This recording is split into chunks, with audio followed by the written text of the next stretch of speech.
एक छोटे से कस्बे में एक पुराना रेलवे स्टेशन था जो सालों से बंद पड़ा था।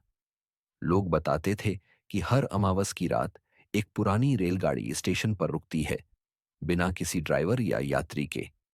ट्रेन की सीटी और पहियों की आवाज सुनकर लोग डर जाते थे। कहा जाता था कि जो भी इस ट्रेन में चढ़ता है वो कभी वापस नहीं आता। रवि, सोनम और विक्की, तीन दोस्त अपने कॉलेज ट्रिप के लिए उस कस्बे में रुके थे। रवि को डरावनी कहानियां सुनने का शौक था, और जब उसने स्थानीय लोगों से इस भूतिया ट्रेन की बात सुनी, तो उसने सोनम और विक्की से कहा, चलो हम उस ट्रेन को देखने जाते हैं। अगर ये सच है तो ये हमारा सबसे बड़ा एडवेंचर होगा। सोनम ने मना किया, रवि, ये खतरनाक हो सकता है।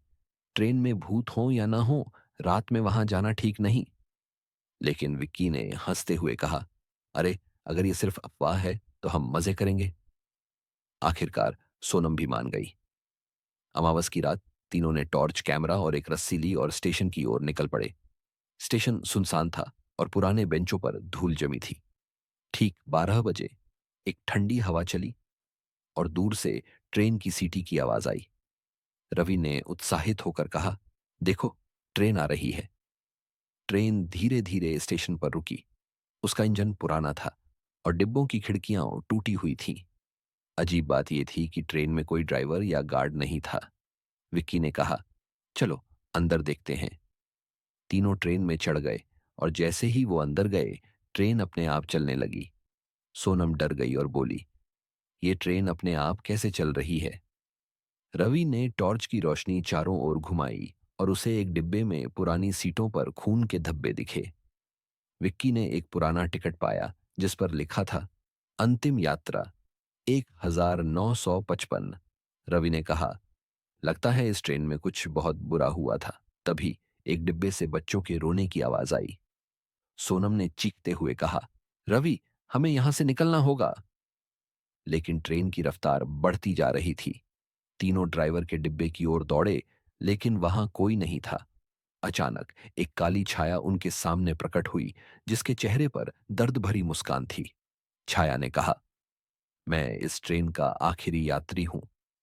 1955 में इस ट्रेन में डकैती हुई थी और सभी यात्रियों को मार दिया गया। मेरी आत्मा यहां फंसी है। रवि ने हिम्मत से पूछा, हम तुम्हें कैसे मुक्त कर सकते हैं? छाया ने कहा, ट्रेन के आखिरी डिब्बे में एक पुराना लॉकेट है। उसे जलाकर मेरी आत्मा को मुक्त करो। तीनों आखिरी डिब्बे में गए, जहां एक पुराना लॉकेट मिला। लॉकेट के अंदर एक बच्चे की तस्वीर थी। सोनम ने अपने बैग से माचिस निकाली और रवि ने लॉकेट को जलाया। जैसे ही लॉकेट जला, ट्रेन रुक गई और छाया गायब हो गई। स्टेशन फिर से दिखने लगा और तीनों सुरक्षित बाहर निकल आए। वापस कस्बे में उन्होंने स्थानीय लोगों को सारी बात बताई।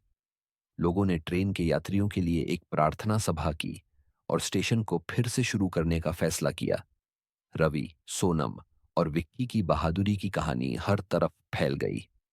तो दोस्तों, कैसी लगी ये डरावनी और रहस्यमयी कहानी?